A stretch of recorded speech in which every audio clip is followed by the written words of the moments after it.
என் அன்பு தமிழ் சொந்தங்களுக்கு வணக்கம். வெஜ் அண்ட் நான்வெஜ் சேனலில் இன்றைக்கி நம்ம கோபி மஞ்சூரியன் எப்படி பண்ணுறதுன்னு பார்க்கலாம். என் சேனலை இன்னும் சப்ஸ்கிரைப் பண்ணாமல் இருந்தால் இந்த சப்ஸ்கிரைப் பட்டனை கிளிக் பண்ணுங்கள். மறக்காமல் இந்த பெல் சிம்பிளையும் கிளிக் பண்ணுங்கள்.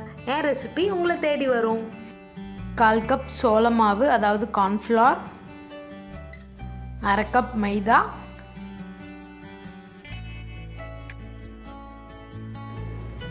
3 டேபிள் ஸ்பூன் அரிசி மாவு சேர்த்தா கோபி 65 நல்லா மொறுமொறுன்னு இருக்கும். 1/2 டீஸ்பூன் கரம் மசாலா, காரத்துக்கு ஏற்ற மாதிரி மிளகாய்த்தூள், தேவையான அளவுக்கு உப்பு, தேவையான அளவுக்கு தண்ணி ஊற்றி தோசை மாவு பதத்துக்கு கரைச்சிக்கலாம். அது ஆப்ஷனலா. ரெட் கலர் வேணும்னா நீங்கள் ஃபுட் கலர் ஆட் பண்ணிக்கலாம். Red colour food colour.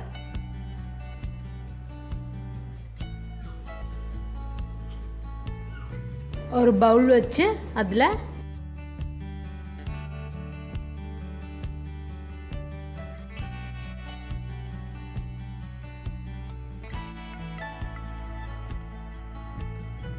இந்த மாதிரி ஃப்ளோயிங் கன்சிஸ்டன்சிக்கு மாவை கரைச்சிக்கோங்க.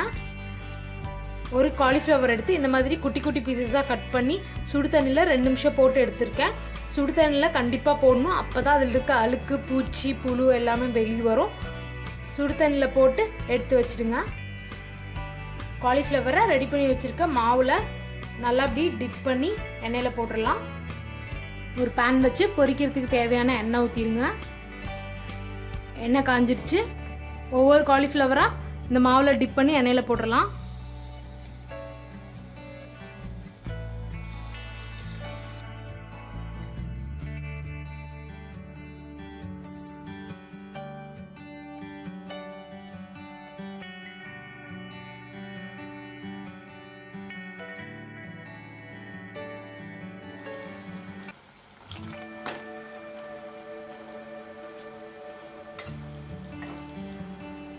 ரெண்டு பக்கமும் கோல்டன் ப்ரௌன் வந்துருச்சு. இப்போ நம்ம இதை எடுத்துடலாம்.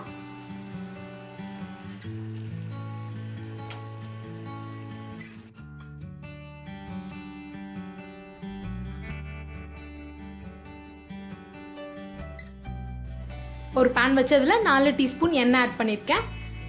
எண்ணெய் காஞ்சதும் பொடியாக நறுக்கின இஞ்சி, பொடியாக நறுக்கின பூண்டு, இது ரெண்டையும் சேர்த்துடலாம். 2 டீஸ்பூன் அளவுக்கு எடுத்திருக்கேன்.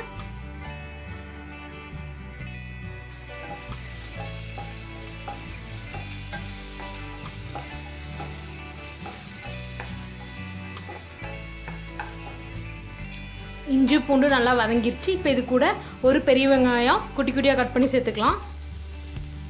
இது கூடவே கொஞ்சம் ஸ்ப்ரிங் ஆனியன் ஒயிட்டும் க்ரீனும் சேர்த்துக்கலாம்.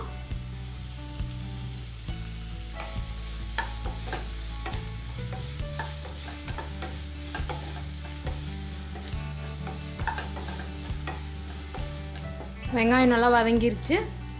இது கூட 1/4 கப் அளவுக்கு எல்லோ கலர் கொடமிளகா சேர்க்குறேன். உங்கள்கிட்ட பச்சை கலர் இருந்தால் எந்த கலர் இருந்தாலும் நீங்கள் சேர்த்துக்கலாம்.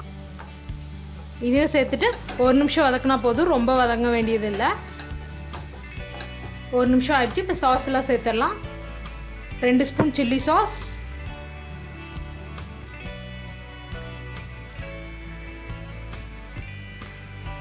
கெச்சப் 3 ஸ்பூன்,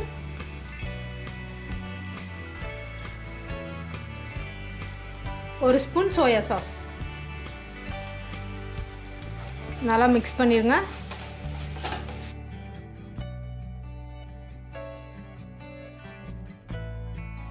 இது கூட கொஞ்சமாக உப்பு, இந்த காய்கறிக்கான உப்பு மட்டும் சேர்த்துடலாம். 1/4 டீஸ்பூன் அளவுக்கு பெப்பர் ஃப்ளேவருக்காக சேர்த்துடலாம். நல்லா மிக்ஸ் பண்ணிடுங்க. இது கூட நம்ம பொரிச்சு வச்சிருக்க கோபியை சேர்த்துடலாம்.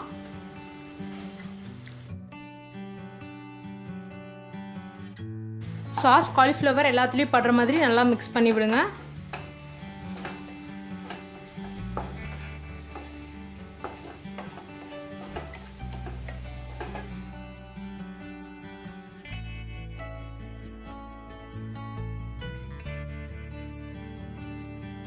சாஸ் காலிஃப்ளவர் எல்லாத்துலேயும் நல்லா மிக்ஸ் ஆகிருக்கு.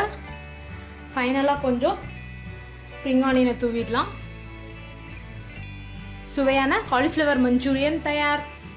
இந்த ரெசிபியை உங்கள் வீட்டில் கண்டிப்பாக ட்ரை பண்ணி பார்த்துட்டு எப்படி இருந்ததுன்னு எனக்கு கமெண்ட்டில் போடுங்க. மறக்காமல் வெஜ் அண்ட் நான்வெஜ் சேனலை சப்ஸ்கிரைப் பண்ணுங்கள்.